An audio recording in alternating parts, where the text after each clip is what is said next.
Grubhub or someone announced a partnership with Klarna. Why are people going into financial ruin over food?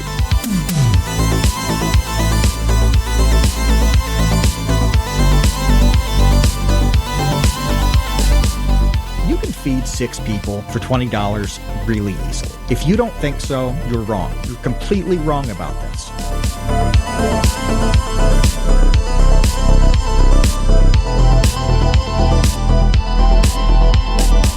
This is such a modern phenomenon. This is what people don't realize. Do you know how recently food has been about taste?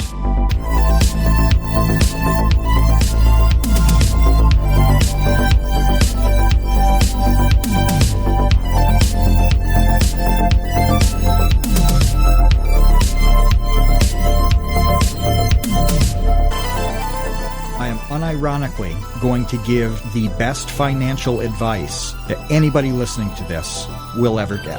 And I'm not kidding. I'm building this up, but it's absolutely real.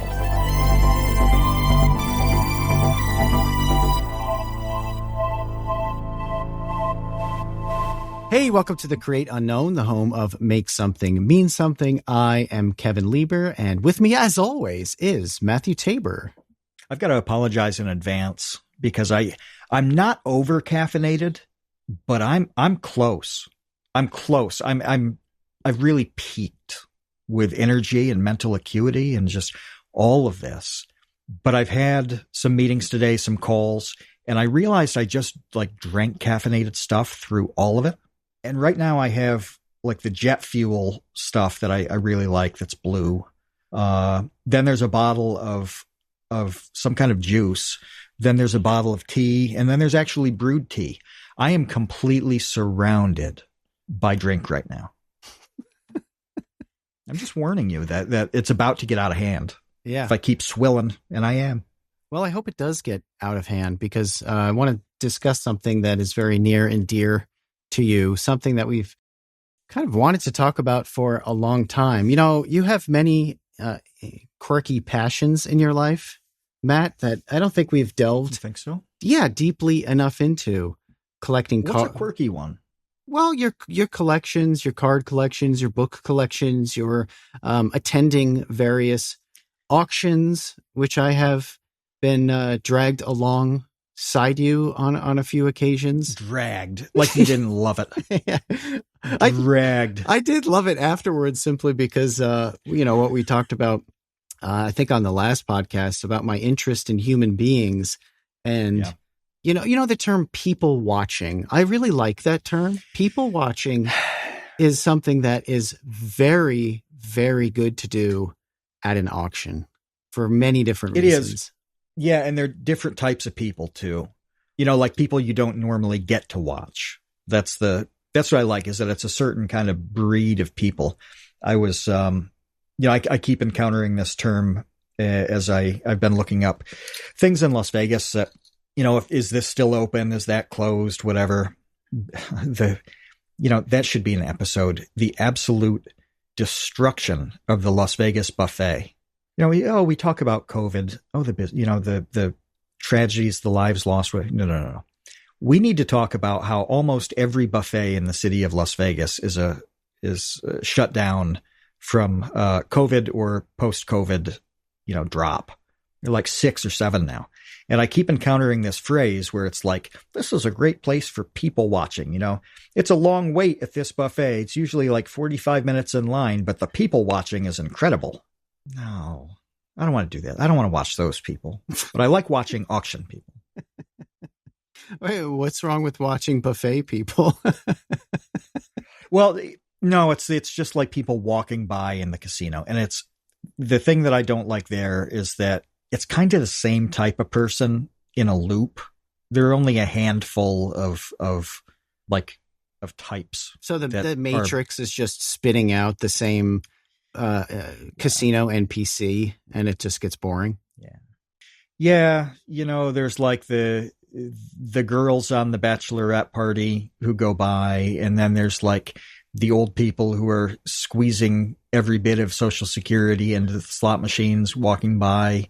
Then there's the couples who are on vacation, but clearly having a bad time walk by. And it's like, there's like 5 or 6 of these groups and they just sort of loop.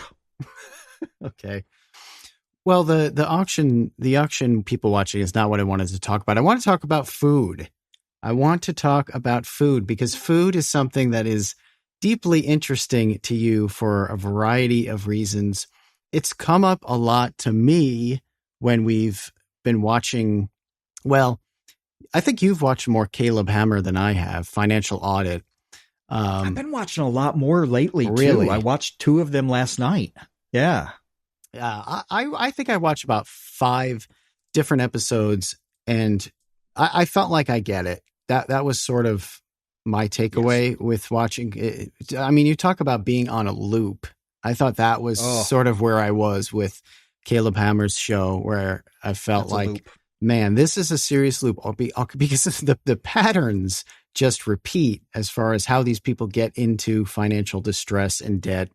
The choices that they make that place them there, the misunderstandings that they have in terms of how badly their financial situation is and what they need to do to get out of it.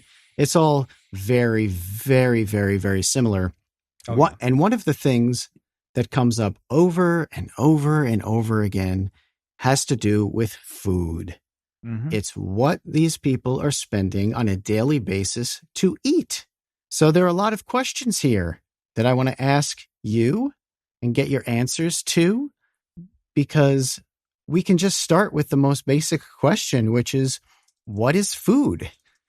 What is this thing that people are going into? And most recently, was it Grubhub or someone announced a partnership with Klarna, I think, to make DoorDash or one of them. Yeah. To start making like layaway down payments on financing, tendies, so that in 7 simple payments of $4.99, they can pay off their Jack in the Box order. This is a serious problem for a lot of people. So I'll go back to my question of what is food? Okay, I'm gonna not answer that question. Oh, great. Because this whole idea, this entire discussion to me is so important because it's not actually primarily about food. It's really about how people live their lives and why. And it's such a good fit on a show like Caleb Hammer. And if you haven't watched Financial Audit, he just spends like between an hour and an hour and a half going through the entire life of somebody who's deep in debt, usually bad debt, meaning credit card debt, stuff like that, high interest debt, as opposed to like, I'm in $30,000 of debt because I have a car loan that's at like 5%. Yeah, you technically are in $30,000 of debt, but like that's different than being in needless credit card debt that's at 28%.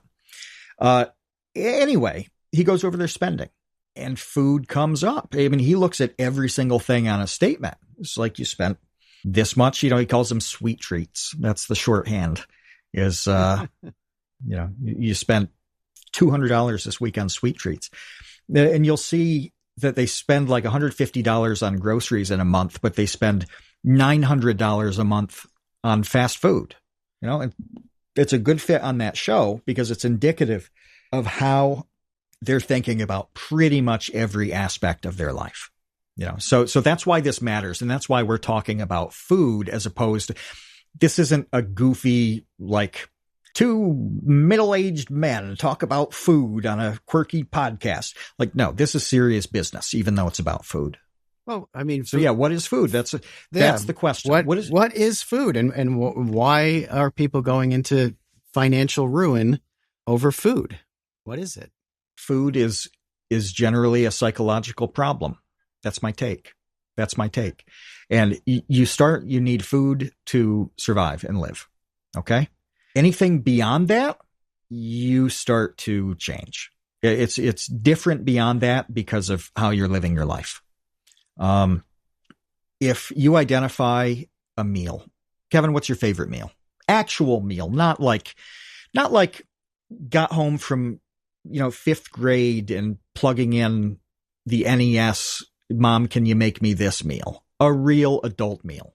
Well, that's a good question. I don't know that I have a definitive favorite. I do like sushi a lot, but I don't eat it often because it's not something that you really want to eat unless you're going to an establishment that is going to prepare and serve it to a high standard, considering it's raw fish. But, if there was like a last meal scenario, I would consider ordering sushi in that situation.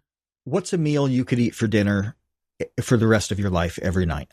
If you had to, if you had one meal to repeat, real meal. The part of this question and what I was thinking about this the other day is that answer changes so dramatically depending upon who you're with. So let me explain. When I was a single man in my earlier years, living alone by myself, I ate like almost nothing when I was alone. I would eat peanut butter and jelly sandwiches. I would eat like Kraft macaroni and cheese. Yep. And then when I got a little bit more sophisticated, I would actually make my own like Euro kind of thing. I'd buy some pita and I'd buy some cucumber and tzatziki and tahini and feta cheese. I liked that quite a bit. That was an easy thing to make and eat. But I barely ate because I wasn't with someone to talk about what do you want to eat for dinner. And that dynamic, at least in my experience, dramatically changes the menu. It dramatically changes the menu if there's someone else who you're eating with and you're discussing what you're going to eat together, as opposed to if I'm just eating for myself, I literally will make a peanut butter and jelly sandwich like 3 times a day. This is what I'm talking about, though. That's a perfectly normal scenario, what you're saying, and it has nothing at all to do with food. The fact that it's completely different when it's 2 people, and also different, we'll get back to this, but the fact that you said, what do you want to eat? That's its own topic, is injecting want in that. Mm-hmm. But none of that actually has to do with food. The you on your own, that's kind of a food thing. But all of a sudden, the main factor here is a social one. Well, yeah, want mostly came into play when it turned into a social situation for me. Before that, it very much was simply a sustenance issue. It was, I am a human being. I have to eat to survive. What's cheap and easy to make and is tasty enough for me to chug down. I eat that and then I go about the rest of my day.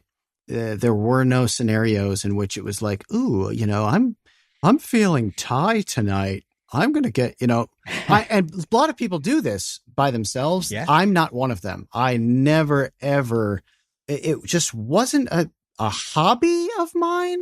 Like I'm not a foodie. Mm-hmm. So it wasn't like, ooh, this new restaurant opened over here and I can't wait to try it. It's like, that's like, 700th on my list of interests. So I wouldn't go out to eat by myself. I would literally, like I said, eat a bowl of cereal, eat some macaroni and cheese that costs 89 cents for a box and dump some hot sauce on it. And then go back to the things I am interested in.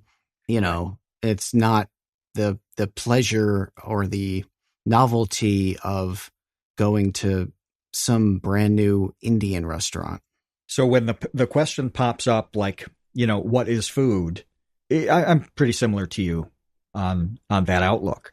But most of the time with these people on financial audit or just generally people, it's that pleasure aspect. And that's a really big fork in the road on food is need versus pleasure. The best example of this is people who work out to a serious degree. The ones who maintain, high-end athletes, bodybuilders, people like that. They will eat what they need and what is best for them and be comfortable doing that. They'll try to make it taste the best they can. They'll have a little fun with it, whatever. But if Art talked about this, Gamer from Mars talked about this, how he's like, yeah, I ate, chicken, rice, and broccoli for, 2 years until I had the body I wanted. That's okay. Food for him, that's a need. And he's committed to that need. Well, if you decide that you want food to taste good and experience the pleasure of tasting good food, this has nothing to do with food. It doesn't. The food is the MacGuffin in that scenario, and so that's why when I think about food, it's like, what are we talking about here? Because it can be as simple as what Gamer from Mars did. It can be as simple as you throwing some hot sauce on mac and cheese, or me eating pork tenderloin. I'll make up a slow cooker full and eat it every single meal for 8 or 9 days. Or it can be, let's have fun cooking.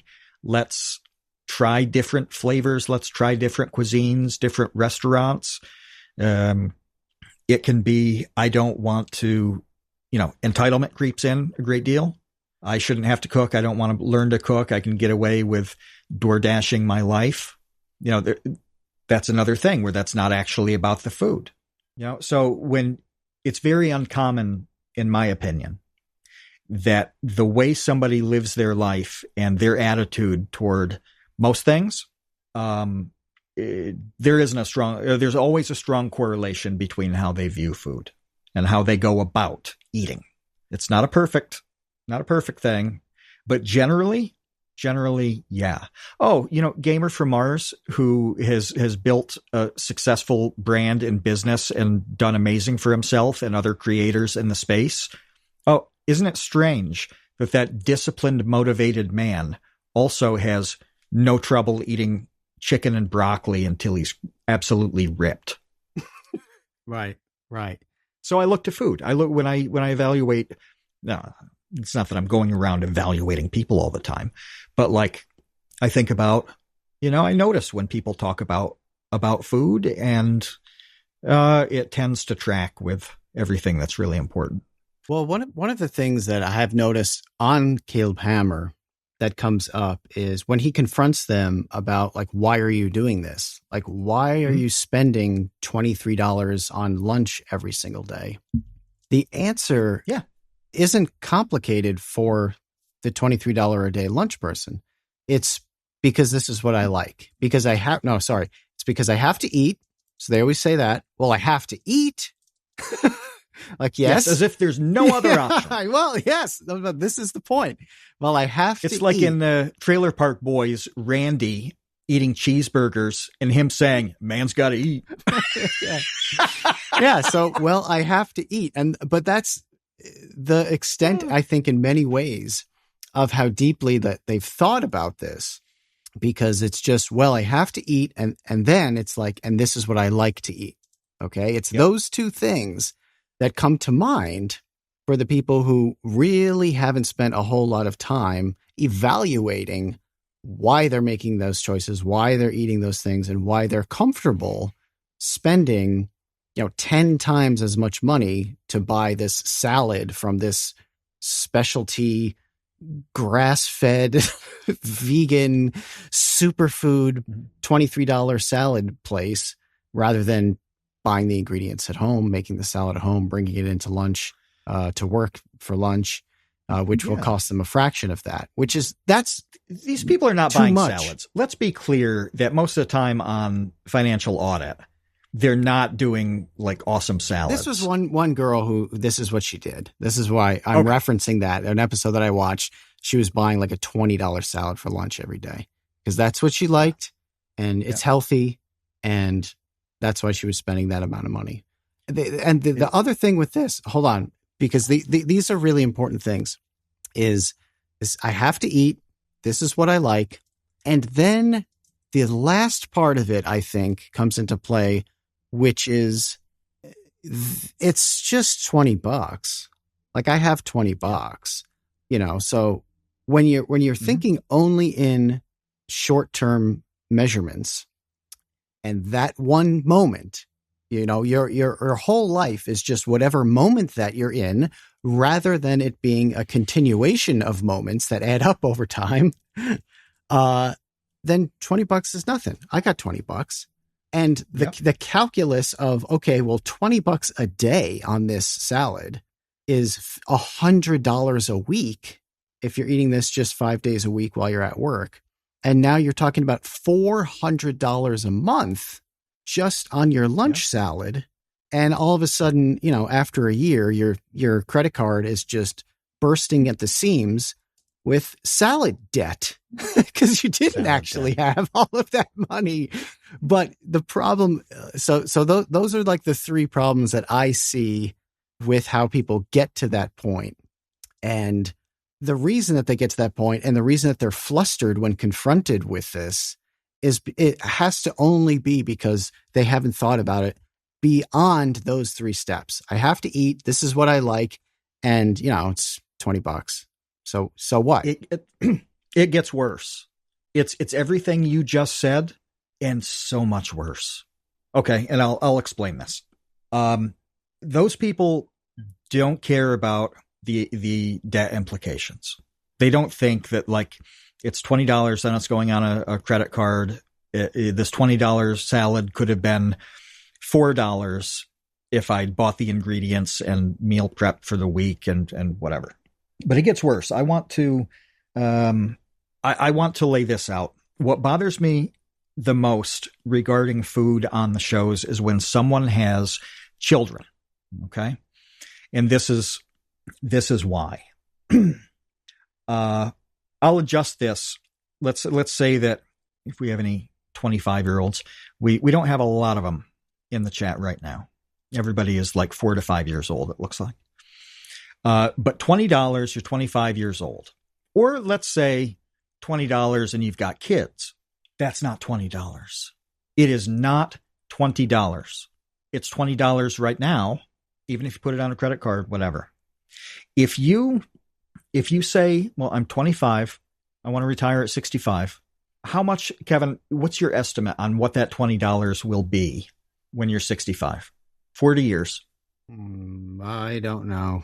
400? That overshoots at 6%. If you do it at 6%, it's 200. Okay. Let's say the S&P is historically closer to 8, something like that. I think so, yeah. Then it's actually like $450. So you are buying $20 of Popeyes today, and it's going to cost you $450 when you're 65.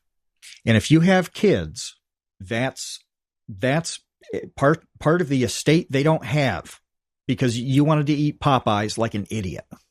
You didn't pull up a YouTube video. You have a Popeyes story.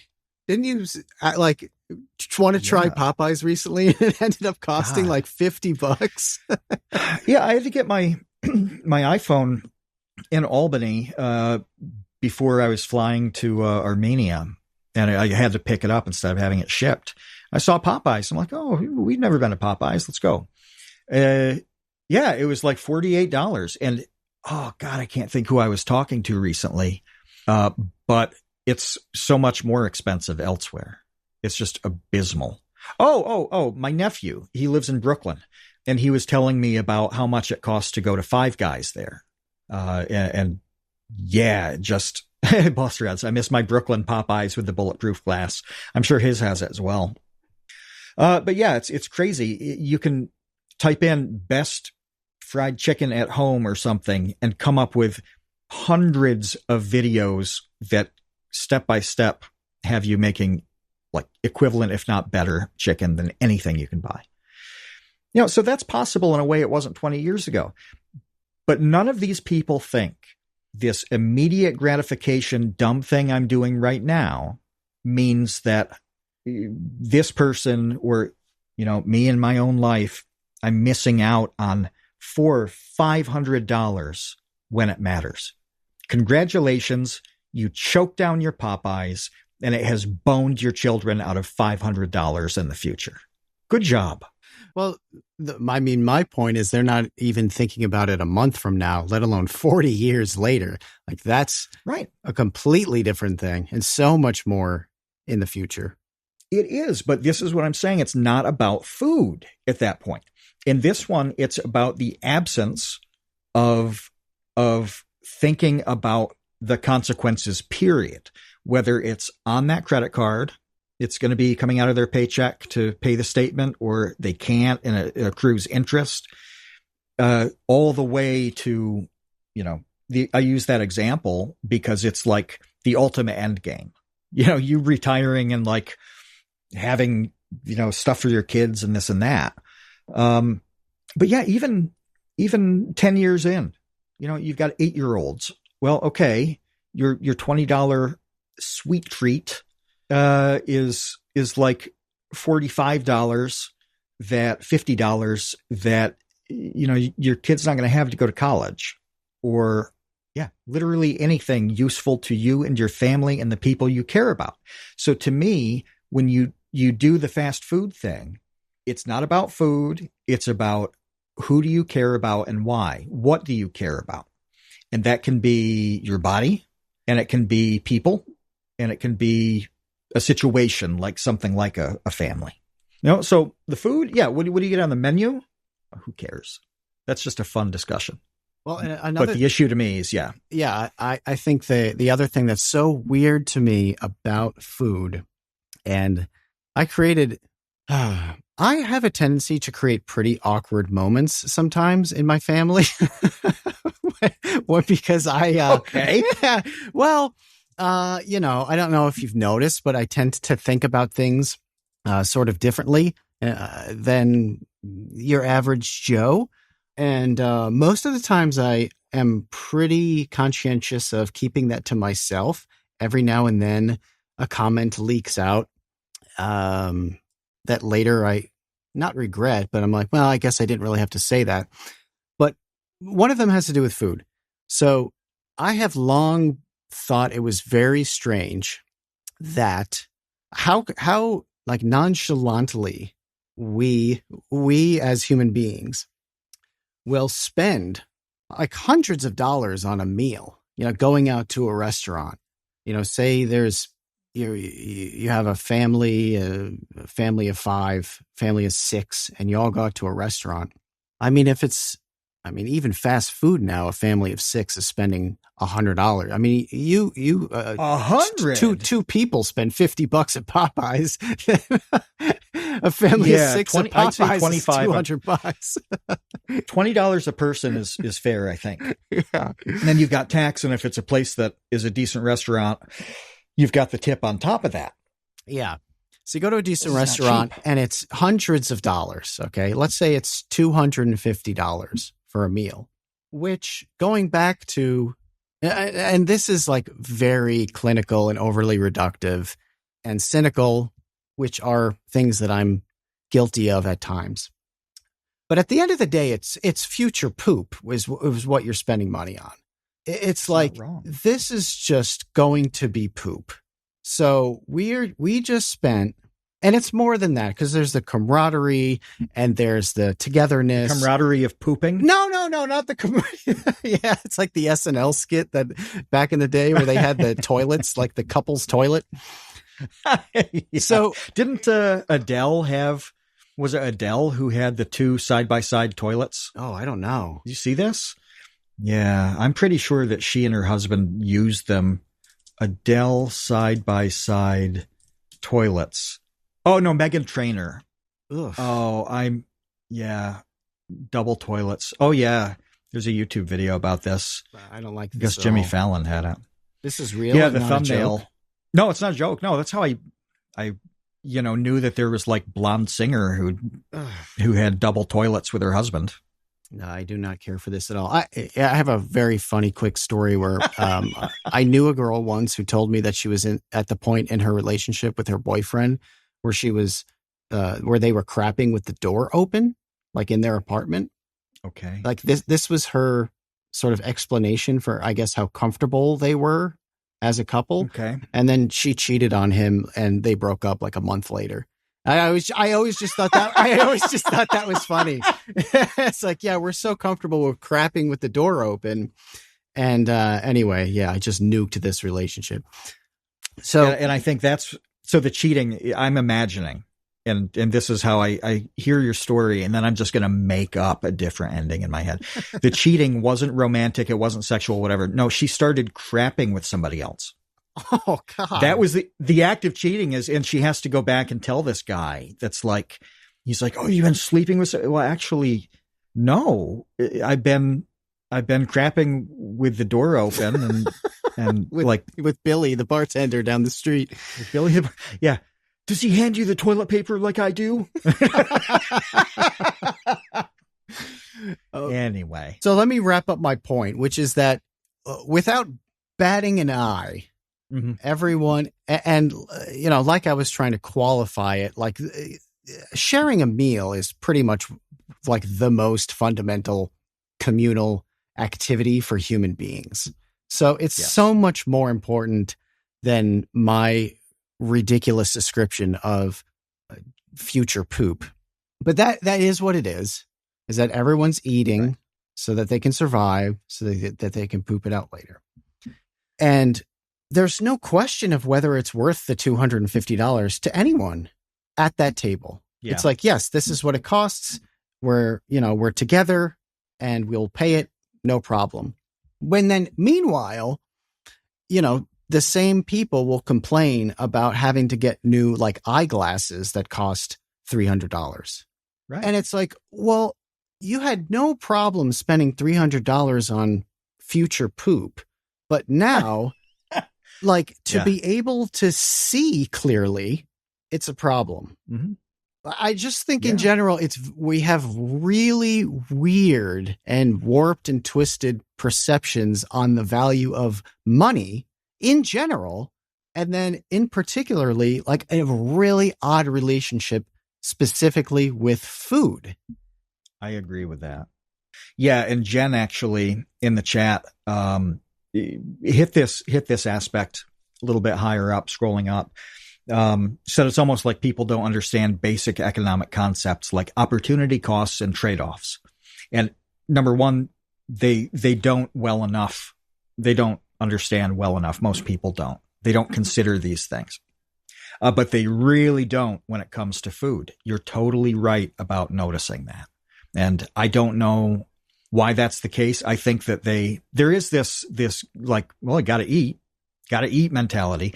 And you can train yourself over time to just say like, this is a necessity. It's a necessity to eat. Therefore, I have tremendous latitude with what I do to eat, and they don't sit down and think, I had a great time going out with my family and spending $250. Like when I talk about the chicken and rice discipline, I'm not saying that you don't do that stuff because it's awesome. I have so many good memories in so many places of eat. Kevin, we've done it.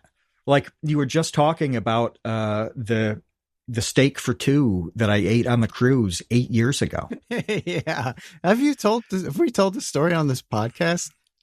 I don't think so. I want to get the pictures to when we do it though. Okay. But the point is like we have good food stories that it's awesome. So there's a lot of value in that. Yeah. But people don't seem to consider that they can have as good an experience with not that food or like cooking at home. And Andy says he remembers eating a 40-ounce porterhouse in one go. Yes, I did. And I got that steak with Andy and Isaac and Michael. Yeah, it was my 40th birthday. And that's why I was like, yeah, I got to get the 40-ounce steak on my 40th birthday. With the blue cheese crust. Yes, it was so good. And I did eat it all. I love that steak. It was the best one I've ever had in my life. But yeah, you don't think like, could we have as fun a family experience with, a meal that we cooked isn't $250? Sometimes you can't. Sometimes you can, but you got to think about it to get there, and it's like, imagine this. We make this simple meal. You can feed 6 people for $20 really easily. If you don't think so, you're wrong. You're completely wrong about this. And it can be really good tasting food. Let's bump it up to 50. Okay. You have this awesome meal with your family. Tastes good. Everybody's full. Everybody's having a good time. And then you just give everybody at the table, you just hand them like $35. Oh, I like this idea. Which scenario would you rather have? You go to the restaurant, eat great food, spend $250, have fun. You cook something, eat great food, have fun. Somebody hands you $35. Which one would you want? I don't know. It's fascinating. I've never heard this thought experiment before, but it makes perfect sense. It's just the same amount of money spent, split in a different manner. And now everyone can spend that $35 however they want. And they got the same amount of future poop and camaraderie and nice memory. You have all the fun. You have all, I say $50. Obviously, you're somewhat limited in the sense that like your dinner is not going to be like king crab legs for everybody, but you can think of Italian food. Oh, lasagna. You could feed. Yeah. You feed 10,000 people with lasagna. Yeah. Yeah. And it doesn't cost very much to make at all. Most Italian food is like that. It's awesome. You feed an army and the ingredients don't cost a whole lot, even if you buy really nice ones. So yeah, those options are on the table. And it's not about the food at that point. It's about how do you want to go about things? Do you want the convenience of easy mode? Do you want to purposely not be at home and go out and do something? Whatever. The reason that you're spending the $250 somewhere else is to satisfy all those other factors. It really is. Yeah, but I wanted to ask you specifically about the economics of food, because this is something that you have spent an inordinate amount of time thinking about, more so than 99% of the human beings who have ever lived on planet Earth. Because I've never met anybody who has thought more about it. I've never, not the way I do. No, the people like who you broke down like what your breakfast costs. And it's like 35 cents or something or whatever it is. Can you get more specific with me about like, here's how this breakfast that I make every day is 37 cents? Well, yeah, I mean, it depends on what I buy. And I'm okay with repetitive stuff, but I don't have like one meal or a series of meals that I just do all the time. And that's because of how I buy food. I buy what is really inexpensive. And that means that, and then I figure out how to make myself like it. Like what can I do with this that I enjoy? But it means I'm subject to what's available and what the price is there. So I might have this for breakfast for a month. And then I run out of it. And then the next thing I buy might be a completely different thing. I went through eating bacon for breakfast for a while. I'm still finishing it up, Kevin. And you know why? Because I bought 30 pounds of off-cut bacon from a factory that, when they slice it up, so it's all like the same thickness and size and all of that. Well, I got the ends, the pieces that, don't get in the package. I got 30 pounds for like $35. Well, 30 pounds of bacon is a lot of bacon, so takes a long time to eat. Well, I cooked up the bacon and had that in breakfast and lunch for a while, Dan Latch, how do they buy directly from the factory? Believe it or not, the factory that I got that from is quite close to you. So I will send you that information. I'll send you that information on the side. But yeah, so did I say I'm going to go eat bacon for 2 months? Like, no. Bacon was what was cheap then. That was the opportunity. I was like, okay, now what do I do with bacon? But I go with what I'm going to enjoy eating and what's really inexpensive and what is, usually good for me. I never go and buy what I want.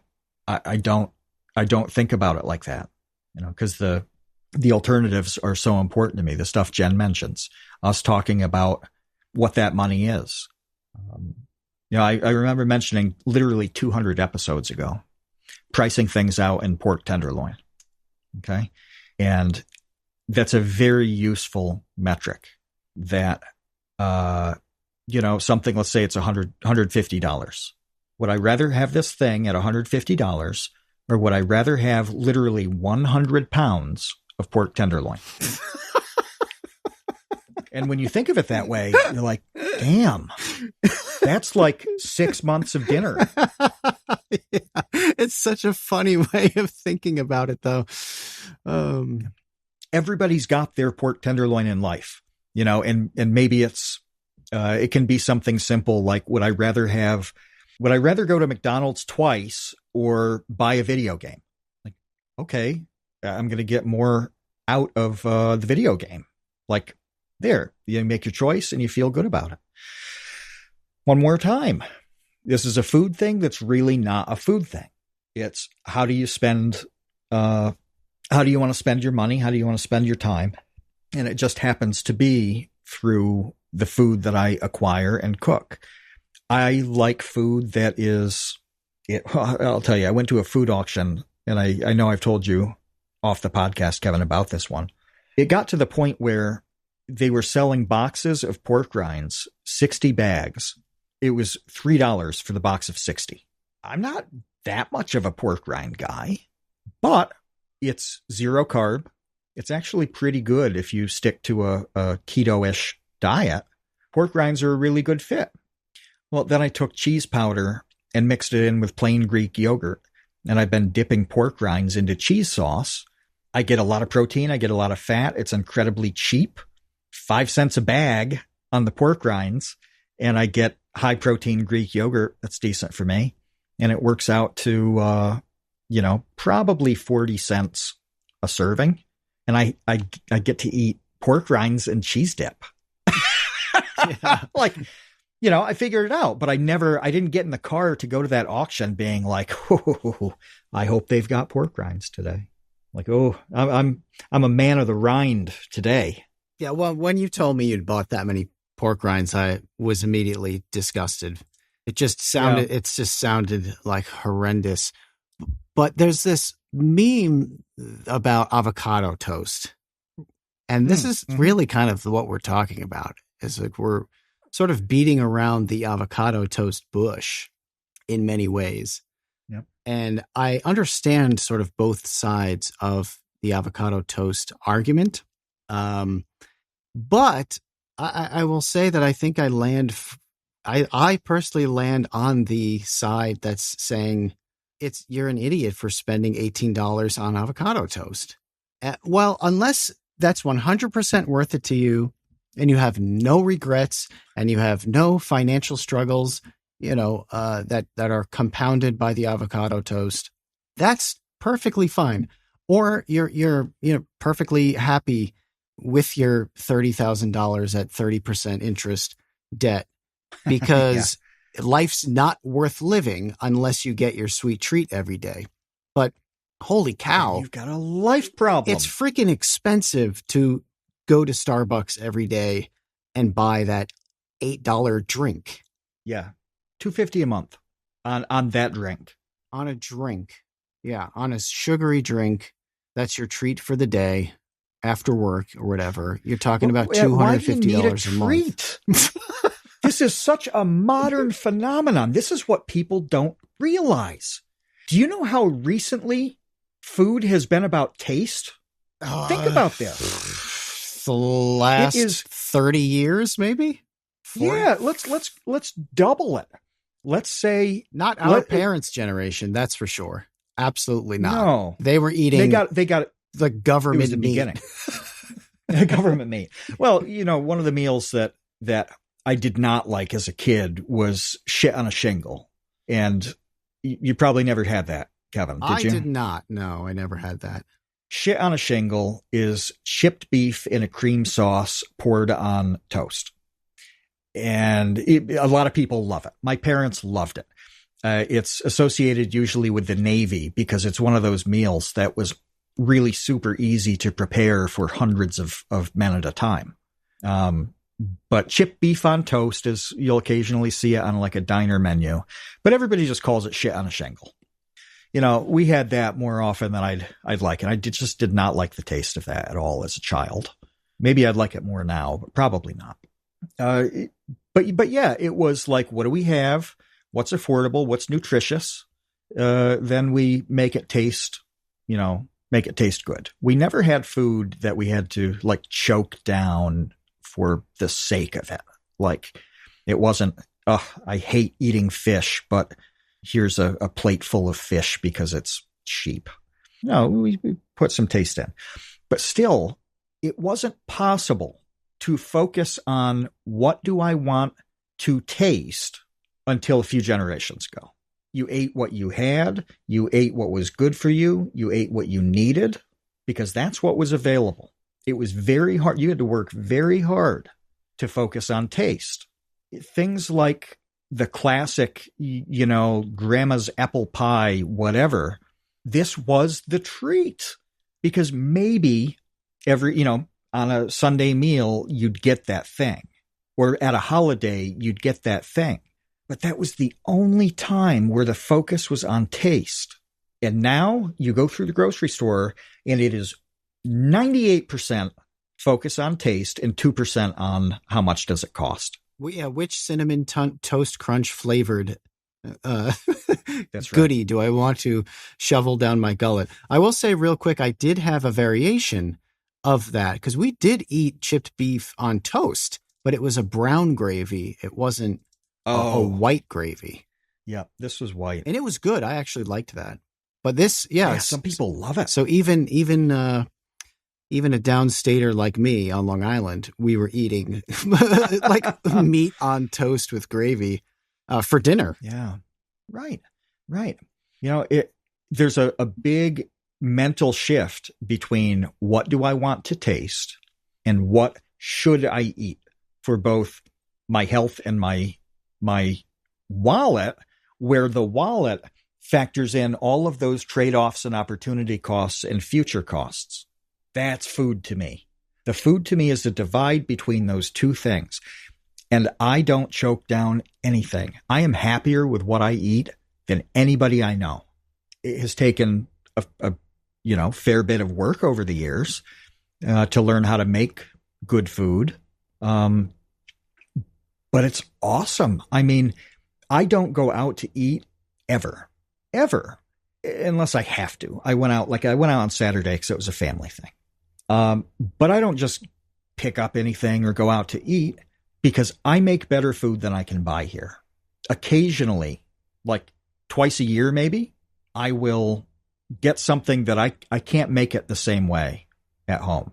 Like I would have to go get ingredients that would make it more expensive for me to make it at home. You can't buy saffron at the grocery store. I learned that. Not the one here. You can buy it from Amazon. I have some. Oh, really? I never even thought to look on Amazon. Yeah.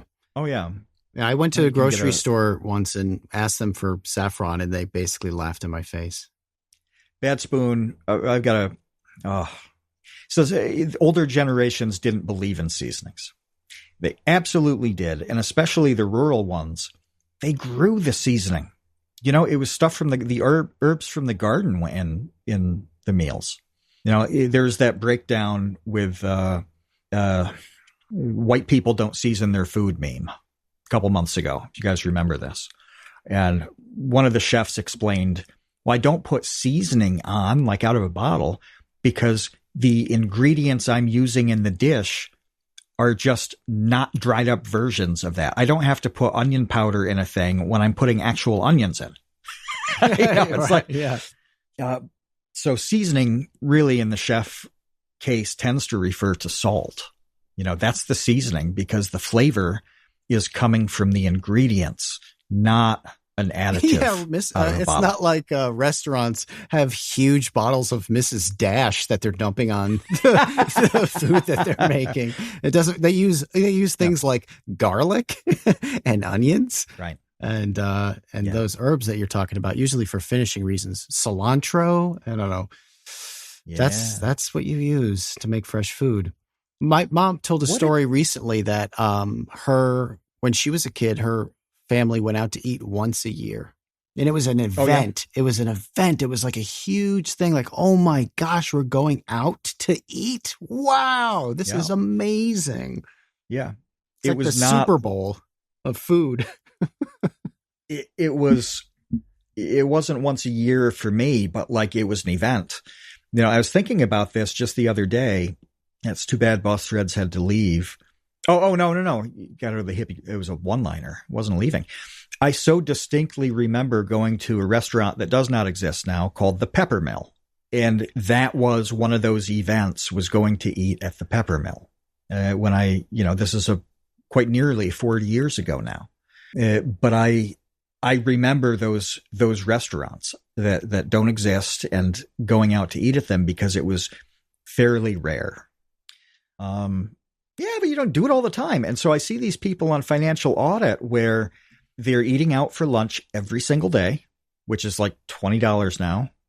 They're getting DoorDash and all that, or they're, going to some kind of restaurant. There's a role for it.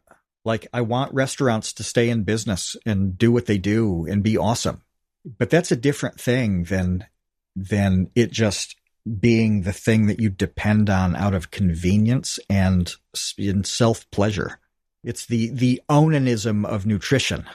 Oh boy, I can't believe I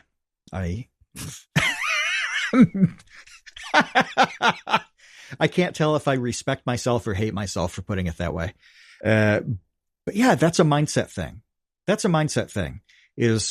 Are you somebody who wants to live a life where you're maximizing your time and your health and working taste in to the degree it should be, and your money and just your future and all of that? Or do you want sweet treats? Do you want somebody bringing food to you because you would prefer to watch Netflix and then get fat?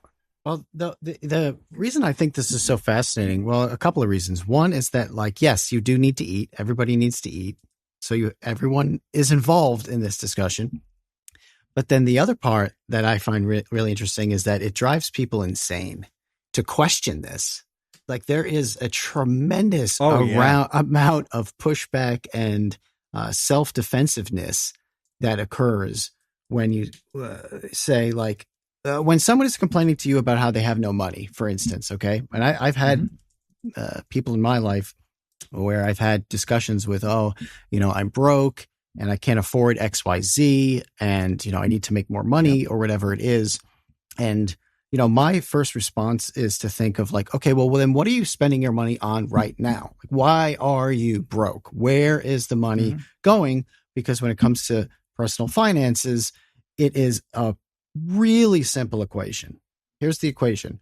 How much money are you bringing in and how much is going out?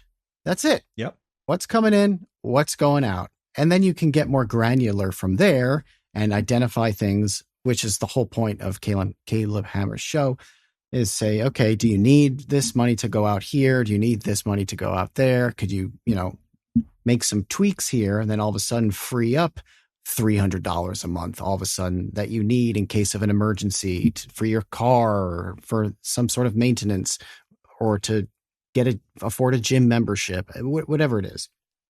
And quite honestly, I think like once you even get to that point where you're saying, hey, perhaps you should question whether you should be spending $12 every morning on breakfast, at McDonald's or Dunkin' Donuts or Starbucks or the gas station, wherever it is.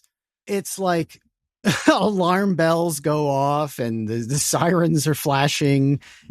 And now you're a jerk for even bringing up the fact that it's something to think about. And that part of it is very interesting. And I don't get it. Like, I don't get it. I think is part of why it is interesting to me. It's like, I just don't understand. Like, I do not understand the preciousness, I suppose, or like how deeply someone like forms their identity to having to go to Dunkin' Donuts every morning rather than making your coffee at home and putting it in a travel mug. Like, to me, it's very informal and dispassionate of a thing to discuss and analyze and think about. I think of it in a very clinical way, and it's not that way for everyone else. It's not at all clinical. It's personal. It's personal. And I think that people have that reaction because I think everybody knows everything here that we're talking about. It's not a foreign concept. It's not hard to understand.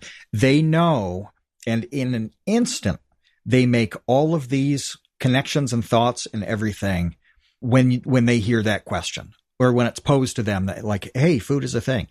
You might as well have said, you're living stupidly, or this is your fault. It just, they know. The people who truly don't get it, and some of those do go on financial audit. They are so rare. That's what makes it entertaining to watch.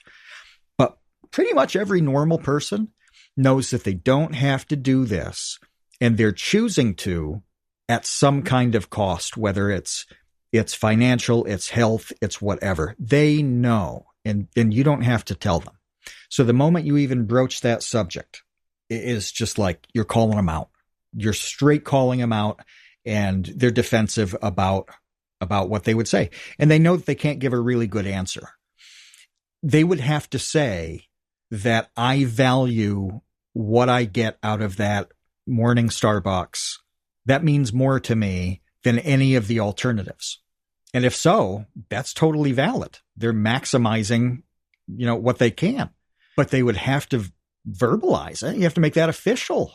You have to say that what I get out of this means more to me than my kid's future, making sure I don't have diabetes because there's 130 grams of sugar in this drink. Whatever the thing is, that's the possible response, is to say that. And nobody wants to say that. I do want to say I am unironically going to give the best financial advice that anybody listening to this will ever get. And I'm not kidding. I'm building this up, but it's absolutely real. It's why I have had a really good life. It's why I've done awesome things. If you want to be, and I'm not a millionaire because I've spent a lot of my money, but if you want to be a millionaire, all you have to do is learn how to cook. I'm not kidding. It sounds like a joke. It sounds like I'm being goofy and stupid about it, but I will break this down. If you spend $20 a day on food, which when we're talking about going out to eat, it's more than that, isn't it? Well, if you get a coffee for lunch and dinner, no doubt, it's going to be more than $20. Let's say $10 for breakfast, $20 for lunch. That you do, that's $30. $20 times a week. That's 5 days a week for 4 work weeks. So that's 20 times the $30 that you'd spend. There's $600. Let's say you get DoorDash or something just once a week, and it's $25. That would be $700 in a month. Let me run these numbers at $700. $700 a month is $8,400 a year. Okay. If you get the S&P return on that and you contribute, or rather, the money that you would save, that $8,400 a year, and this is pretty low. It's getting a coffee 2/3 of the days you're alive, and eating lunch every day for work, and then eating one fast food meal a week. If you take that money and you get the S&P return of about 8%, which is pretty conservative, nothing amazing has to happen. You don't have to get on the ground floor of Apple. In 30 years, you will have over $1 million. The end. That's it. If you want to be a millionaire, learn how to cook, make good food, and don't do this shit. It is that simple. If you are 20-something right now, you will be a millionaire 10 years before you can draw Social Security in the United States. You'll be in your 50s, and you will have over $1 million just from what you don't spend on food. and let's put you in your 60s. Let's give it another 10 years to do 40 years total. Then you're up to $2.5 million. Oh my gosh. All right. A little under. It's like 2.4. But if you don't spend that $700 a month on stupid food, and you don't have to have an investment strategy. You just buy, what are they, spiders? That's the thing that tracks with the S&P 500. I don't know. You buy that and you never look at it again. You don't have to stress. You don't have to care about what happens in the market. You don't have to care about tariffs, anything else. You just take that stupid food money and drop it in to this one thing. When you're retirement age, if you're 25 now, let's call it 65, you will have $2.5 million just from not being stupid about food. I don't know why Caleb Hammer hasn't laid that out to people. Their focus is on eliminating debt because that's, I was in tremendous debt for a long time. They have critical current problems that they need to get out of. Problems. Yeah. That's right. But there's all this, we don't have any opportunity. Things are so hard. The boomers screwed up everything for us. No, you're an idiot. You're an absolute idiot because all you have to do is make a sandwich and throw a K-cup in the morning.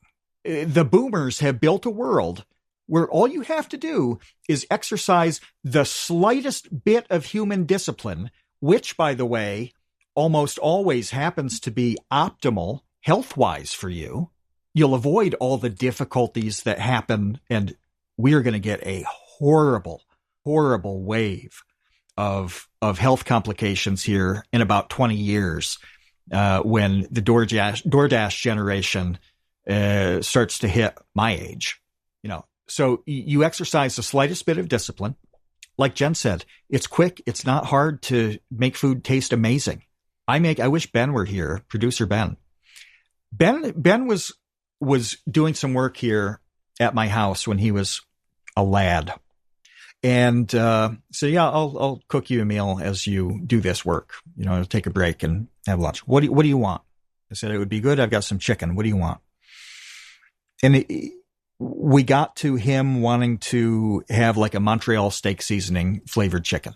Somebody asked Ben about how that meal was. On the spot, he's like, I want this flavor. Half an hour later, he had a pretty good chicken meal and pan-fried kale. Ooh, pan-fried kale. It cost me under $1 to make that. Under $1. Oh, I live in a food desert. Okay, I don't live near any... I can't get Whole Foods from Amazon because they don't deliver the food out here. It's not. I've got Walmart like everybody else and Aldi. I like Aldi. Occasionally I'll go to Sam's 90 minutes away and fill my trunk. Anyway, $2.5 million. All you have to do is do what's good for you anyway. Minimal amount of effort on the cooking, the eating, the saving, the whatever. $2.5 million after 40 years. No, the boomers have screwed everything up, haven't they? No, they made a world where I can just not be an idiot. I can make a sandwich and get $2.5 million for it if I just wait. No. Thank you, boomers. They made a world in which you can get Cinnamon Toast Crunch flavored anything imaginable that you could spend $40 a day on. So you could eat marshmallows out of a reclosable bag. You could have Cinnamon Toast Crunch flavored pancakes and dust and energy drinks and coffee drinks that are $5 a pop. That's the world that they made. And it's sending us into ruin. By the way, my one luxury that I choose to spend money on with food is an energy drink in the morning. And I get those for about 75 cents. I went to Ollie's and I bought 8 cases of Bang for $1 a can. Great price on Bang. But yeah, I mean, I could do it a lot cheaper with tea. I love tea. I drink it all day long. You can get black tea at a place like Aldi for $2, $3 for 100 bags.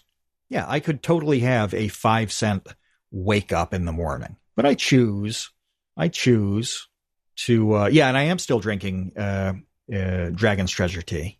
It's so good.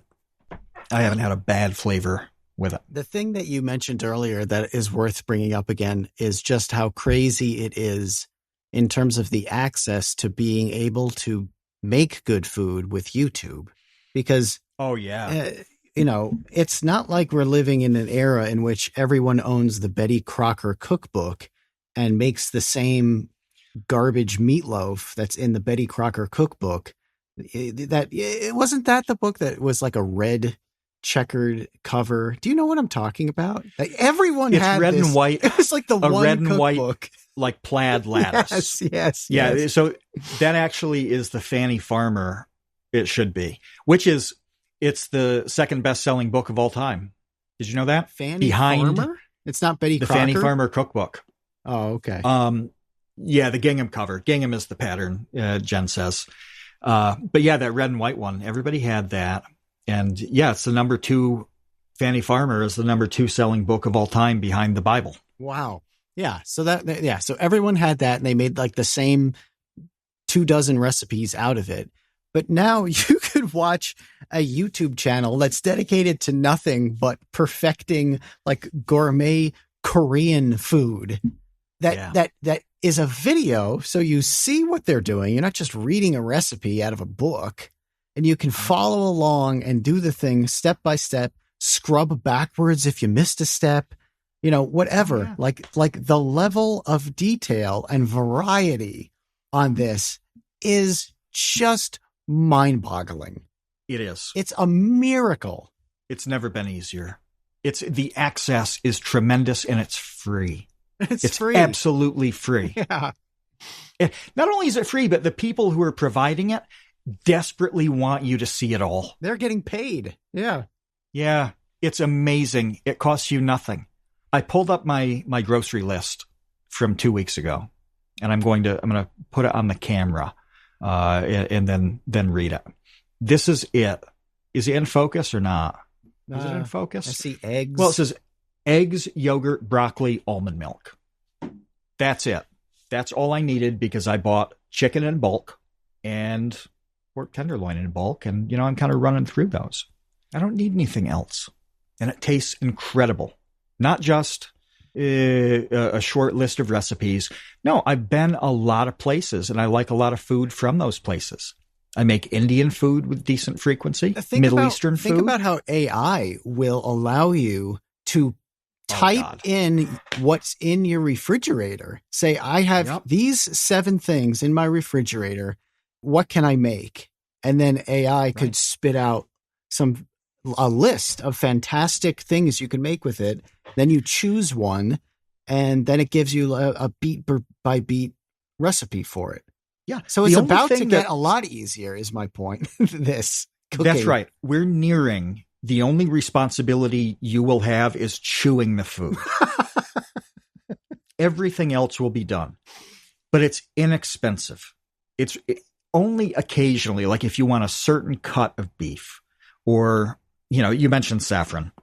You want to spice in such a way that it's going to cost you $1, or you have a limitation, dietary limitation. And I do want to throw this in that some people have a much smaller list of ingredients to play with. For example, diabetics.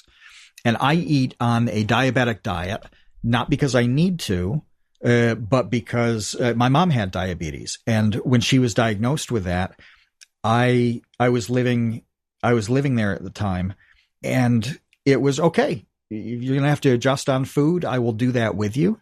And I ended up liking it a lot and feeling a lot better with a low carb, high protein diet. I just stuck with it. I almost never have carbs. And when I do, it makes me feel like hell now. But that's that sort of thing where, like, I talk about chicken and rice. Well, like, okay, a diabetic who doesn't want to depend on insulin needs to be pretty wary of rice. They can't load up a cheap pasta dish with that whole Italian cookbook. So I recognize that some people, for totally sensible reasons, have limited options. And I'm sensitive to that. The non-sensitive part, the insensitive part, is that I've literally done it. I I did the same thing. I just found a new batch of stuff that fits, somebody's allergies, that fits. In the past, many, many years ago, when I lived in Israel, the relationship that I was in was a kosher-driven relationship, to the point where when Passover came around, I had to clean to the nth degree to get all of the chametz out of the kitchen. Well, all of a sudden, when I made food, I couldn't mix milk and meat, for example. You can't make a cheeseburger if you're eating kosher, right? You have the obvious pork and bacon and all of that. That's off the table. But it's just a new set of rules for a perfectly sensible reason. And it was kind of thrilling. It was a lot of fun for me to adapt to the new rules, just like it was fun to adapt to the diabetic rules. I had a ball with it. And now I make, I make a lot of food that would be perfectly kosher without that being a requirement for me. So I have good stuff. You can do this. And then you can afford all of the stuff you complain about not being able to afford. If you don't want to put your money in the S&P, okay, pay rent with it. That's almost rent. It is a much, much better car than you need. I drive an Impreza. It would be 2 of those. I could alternate between a red one and a blue one just for the hell of it. It's $700 right now is a plane ticket to Dubai from New York City, because I got that email an hour ago. Oh, I want to travel. I want to. Okay, make a sandwich. If you want to unlock your life, make a sandwich.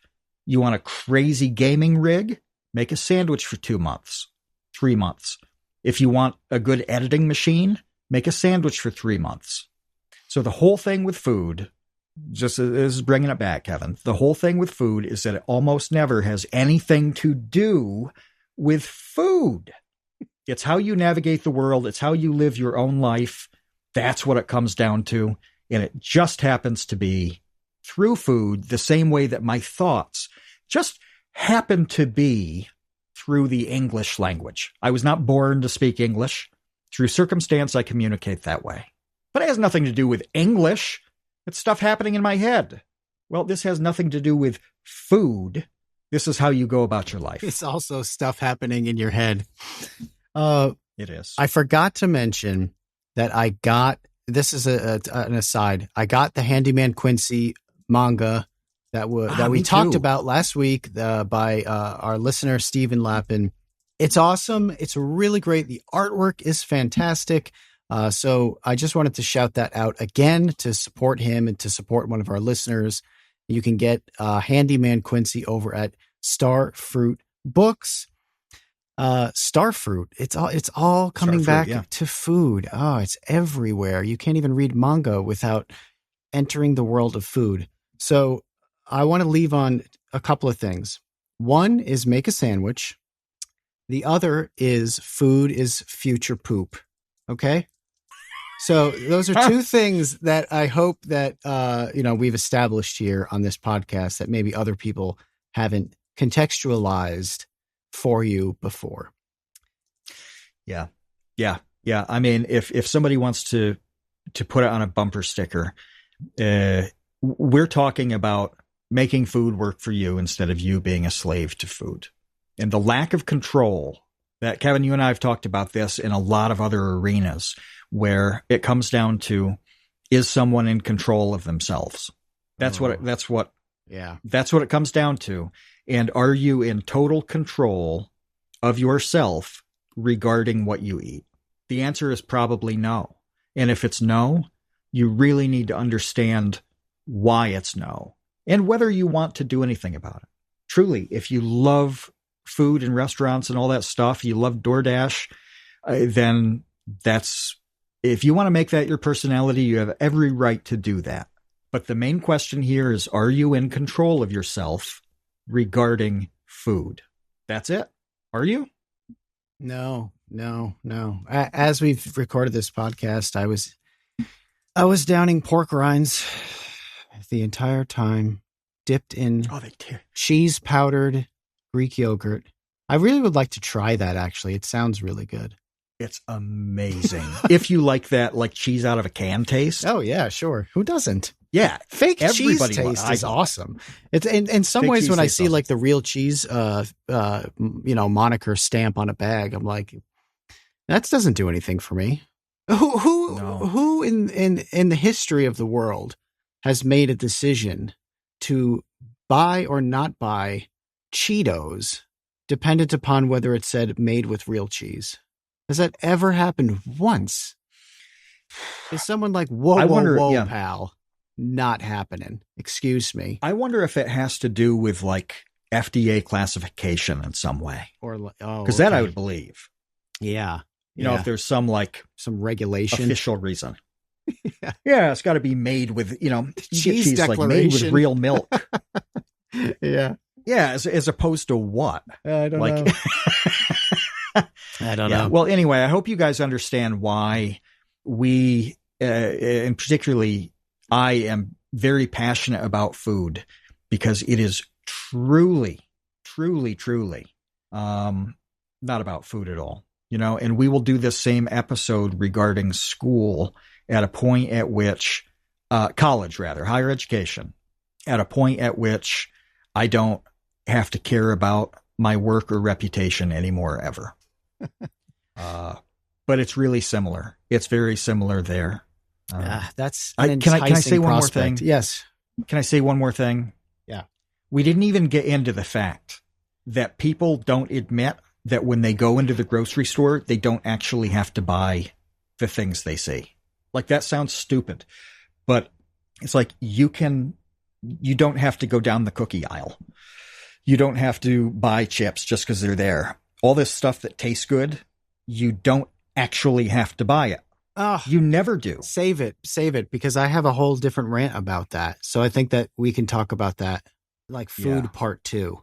Because I've had a conversation that was really similar to this on Discord, but we have to go. So we have to go. I got a 3:00, not about food. Not about food. Thank you to all of our patrons for hanging out during the recording. If you want to support the podcast, if you like what we talk about here, go to patreon.com/thecreateunknown and become a patron. Join the baby gang.